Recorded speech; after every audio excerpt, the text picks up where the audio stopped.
A Globo News ainda está em desespero por conta da propaganda eleitoral antecipada do Lula na Marquês de Sapucaí, representada pela Escola Acadêmicos de Niterói, que homenageou Lula. Bom, não foi uma homenagem, foi sim uma propaganda eleitoral. E isso tem tirado o sono da maioria dos militantes da Globo News. Entre eles, o militante Otávio Guedes, que de todas as formas tenta minimizar isso daí, dizendo que as outras escolas também receberam dinheiro público, que pode sim fazer esse tipo de coisa, que não vê problema nenhum. Ele cita até a motociata do Bolsonaro. Olha que baixo nível que chega o jornalismo brasileiro. Mas ele esqueceu de que logo depois dele viria o Joel Pinheiro para comentar. E pronto, destruiu toda a narrativa do Otávio Guedes, deixando o Otávio Guedes completamente sem graça. Olha, é sensacional o que o Joel Pinheiro fala, porque realmente é tudo aquilo dali. Não pode, sim, foi uma propaganda antecipada. Não pode fazer o que foi feito. Joel Pinheiro foi pontual, direto e certo no que ele disse.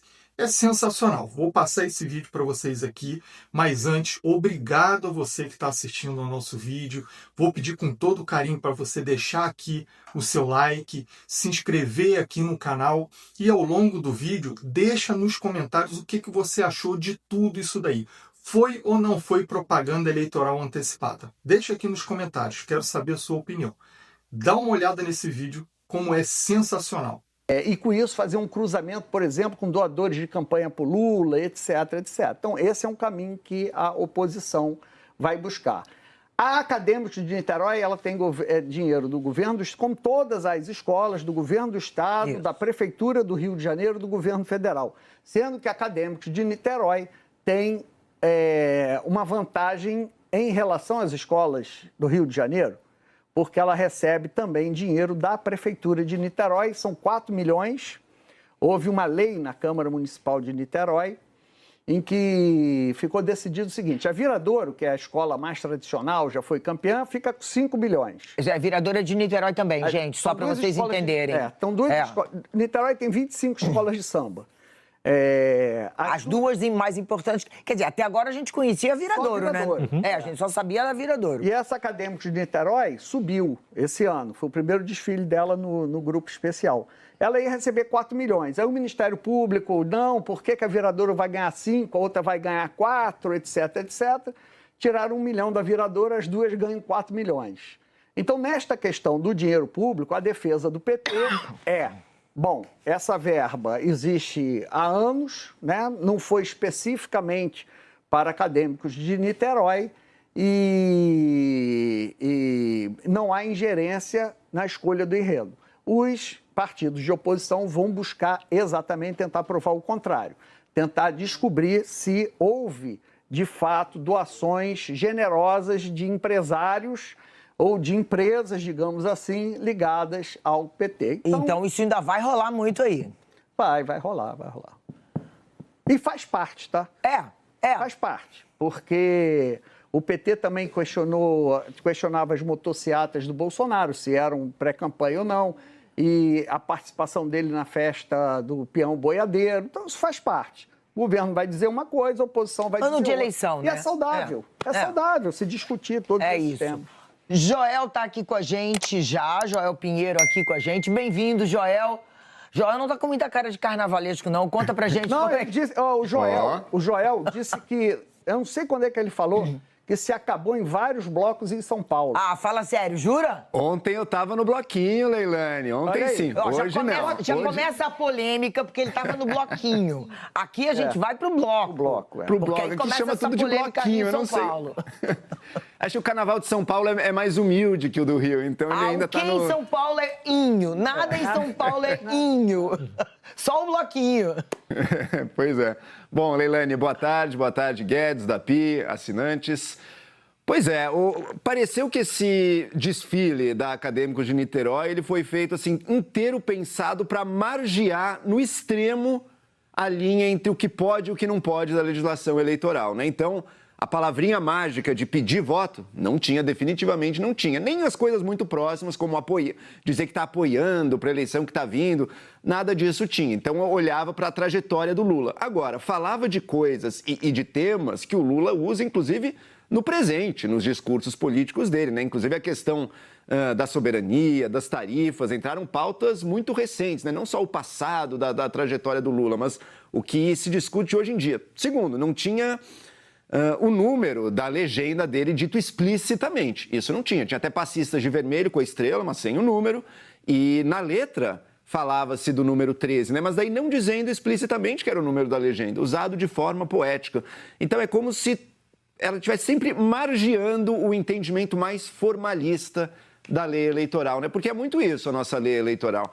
Ela, na hora de julgar se algo é campanha ou não, em geral, é adotada uma posição muito estrita, assim, muito formal, de dizer, tem esse requisito, objetivos aqui, se não tiver, acaba-se meio que fazendo vista grossa e deixa passar. Então, eu não duvido, acho que a discussão vai prosseguir. Essa questão de se teve investimento ou ingerência de gente do partido no tema, na escolha das coisas, acho que é relevante sim, isso vai ter que ser investigado para saber, mas a princípio, se não tiver nada disso, imagino eu que não vai acarretar grandes problemas para o PT ou para a campanha do Lula. Isso do ponto de vista jurídico. Eu acho importante ressaltar aqui também, do ponto de vista cultural, sabe? Por acaso é positivo, é bonito para a nossa cultura ver o carnaval feito, como a gente sabe, com dinheiro público, exaltando a figura do líder máximo do país de uma maneira bajulatória em ano eleitoral e ainda satirizando a sua oposição? Não é uma coisa muito positiva, sabe? A intenção disso era ajudar? Evidentemente que sim, isso eu acho que não cabe a menor dúvida. Agora, se isso entra ou não nos requisitos formais da nossa lei eleitoral, aí é outra discussão. E só para terminar, independentemente do efeito que isso vai ter como propaganda positiva ou até negativa, porque teve algumas partes ali que a oposição já está usando para dizer que está vendo como o Lula e o PT não gostam da família, dos evangélicos, do agro, porque tudo isso era um pouco satirizado ali também, né? Então, independente do efeito direto que vai ter, tem um efeito indireto esse desfile, que é, no dia de hoje, depois da primeira noite aí do desfile das escolas do Rio, está todo mundo falando sobre ele, até mesmo quem nem é ligado em carnaval, até quem nunca nem assiste carnaval está falando, está discutindo o desfile da Acadêmicos de Niterói. E isso por si só, esse domínio total da pauta, isso já é um ganho inequívoco em termos de comunicação. Ô, Joel, eu estava ouvindo o prefeito de Niterói agora para apurar essa história do dinheiro, né? E ele falou assim, ele atendeu assim, pô, Niterói causou, né? E é isso, ele já falou, causou mesmo. Porque é muito difícil uma escola que acabou de subir. Exatamente. E foi a primeira chamar a atenção dessa maneira. As pessoas estão chegando. E no Sambódromo, aliás, agora tem muita fila para entrar, não tinha antigamente, isso piorou. Então as pessoas estão entrando ali, vão para ver. Antigamente, quando eram 6 escolas, começava a ver a segunda que ninguém aguentava ver tantas. O Joel falou do formalismo da lei, né? Então, realmente, a lei diz que campanha antecipada é pedir explicitamente voto, né? Votem no candidato, menção à pretensa candidatura, fulano é candidato, e exaltação das qualidades pessoais dos pré-candidatos. Aí tem o samba enredo, uma exaltação, é uma exaltação. Mas aí está aquele ponto, Joel, precisa saber se houve ingerência do pré-candidato na escolha desse samba enredo para exaltá-lo. Por isso que eu falei que os advogados vão atrás do dinheiro. É um caminho.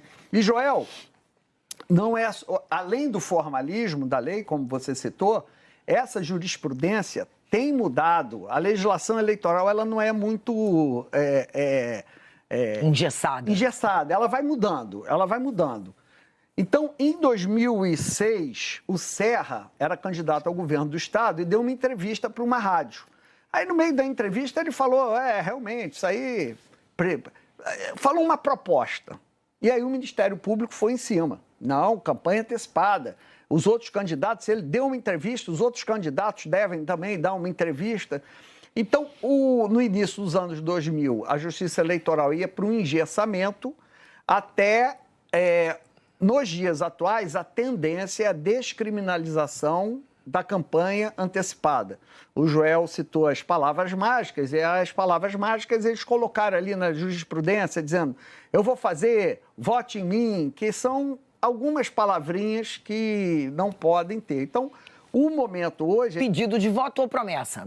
Isso está claro que não pode. Promessa. E a exaltação, desde que você comprove que o pré-candidato teve ingerência para alguém exaltá-lo. Enfim, aí agora é com a Justiça Eleitoral. Ô, Dapi, se eles que em termos de carnaval, vamos falar de carnaval, que em termos de carnaval, se ele, é isso que o Otávio disse, uma escola nova, chegando no grupo especial, se queria chamar a atenção, uma coisa é certa, conseguiu. E o fato de entrar na avenida primeiro beneficia também em relação à audiência de televisão. Tem mais televisão ligada no horário da primeira escola do que das outras, naturalmente, né, por conta disso. Ela conseguiu, o prefeito de Niterói está certo. A Justiça Eleitoral. A Justiça Eleitoral está sempre correndo atrás das mudanças. E um exemplo mais... Boa tarde, Joel. E o exemplo mais óbvio disso é rede social. O que em rede social é propaganda antecipada ou não é, o que configura crime eleitoral ou não configura. Na prática do Brasil, a campanha eleitoral seguinte começa no dia da vitória da eleição, porque imediatamente todos os governantes começam já a fazer campanha para se reelegerem por conta da nossa lei eleitoral. Então, tudo que eles fizerem, ainda que não peçam votos, acaba sendo propaganda eleitoral, se a gente for realmente ser estrito nesse sentido. Agora, para evitar esse tipo de celeuma, porque acaba tirando o foco do carnaval. Esse é um aspecto da festa artística, cultural, etc. Quando você faz a campanha de alguém que será candidato, vira um fato político. Né? A gente não está falando aqui agora, discutindo nem Mato Grosso, por exemplo, e igualmente, muito merecidamente, enredo exaltado na avenida, carnavalesco da mocidade, dizendo é bom que as pessoas sejam homenageadas em vida, né? Isso é importante mesmo, no caso do Ney em particular. Que a Liesa, que tem umas regras internas, ela podia estabelecer ali o seguinte comentário, olha, em ano de eleição fica vedado a exaltação de qualquer político, qualquer coisa Pois assim. Não seria censura prévia, porque seria a própria associação Liga... É uma decisão, dizendo, é uma norma. Evitaria qualquer tipo de problema, fosse Exato. para a oposição, fosse para o governo. Claro, Então, porque o que chama atenção é esse fato só ter sido discutido agora, às vésperas do carnaval, quando se sabe que esse é o enredo desde o ano passado, né? Então, assim, eu acho que é isso. Se você tem uma norma proibindo, uma norma da própria Liesa, aí tudo bem. Se não tem a norma, fica uma questão política, tem né? coisas que no passado eram aceitas ou feitas, por exemplo, na avenida e foram caindo. Por exemplo, como é que se chamava? Genitália desnuda. A genitália desnuda era a expressão da época. É verdade, eu me lembro bem disso. Foram as escolas que decidiram isso no final das contas. Na ditadura, a Beija-Flor era muito criticada por fazer enredos, de uma certa maneira, encomendados pela ditadura. Então, tinha um que era o Mobral, né? As vantagens. Então, já teve enredo sobre a Vale, já teve enredo de... Não, mas aí, depois é um outro período. Filão, que é na empresa. ditadura, a Beija-Flor fazia uns sambas encomendados pela ditadura. Era Mobral, etc, etc. Mobral era um programa de ensino do governo. De alfabetização. De alfabetização, isso. Aí depois veio as escolas querendo financiamento fazer para empresas. Isso. Então tinha de tudo. A Vale, por exemplo, a exaltação e tinha das as empresas. prefeituras Tanto que um primo meu, uma vez, todo feliz, veio de Juiz de Fora, eu falei, você vai desfilar de quê? Eu tô na ala dos lactobacilos, coitado. Então a família toda vendo, e ele, desfilando de lactobacilo. Pô, o cara, não, é brincadeira. Pela primeira vez, ele vai nessa Sapucaí, vai desfilar e desfila de lactobacilos. Então, tem esse tipo de problema, entendeu? Não, pra quem... O Joel Pinheiro destruiu o Otávio Guedes. Depois ele vem com aquele risinho amarelo, tentando justificar uma coisa e outra, mas não adianta. Otávio Guedes foi propaganda eleitoral antecipada. Imagina se fosse com o Bolsonaro, a escola de samba fazendo uma homenagem ao Bolsonaro. Ele estava surtando, dizendo que ele já tinha que sair da presidência agora, inelegível por 8 anos, multa, e proibia a escola de ter desfilado. Olha, teria sido um verdadeiro carnaval na Globo News se fosse em homenagem ao Bolsonaro. Mas, como é Lula o painho do dinheiro para eles, bom, isso aí pode tudo. Mas não contava com Joel Pinheiro, que realmente falou ali a verdade e destruiu toda a passada de pano do Otávio Guedes. Mas e aí? Vocês deixaram nos comentários? Você também acha que tudo isso daí foi sim propaganda antecipada? Deixa aqui nos comentários. Até o próximo vídeo e fiquem com Deus.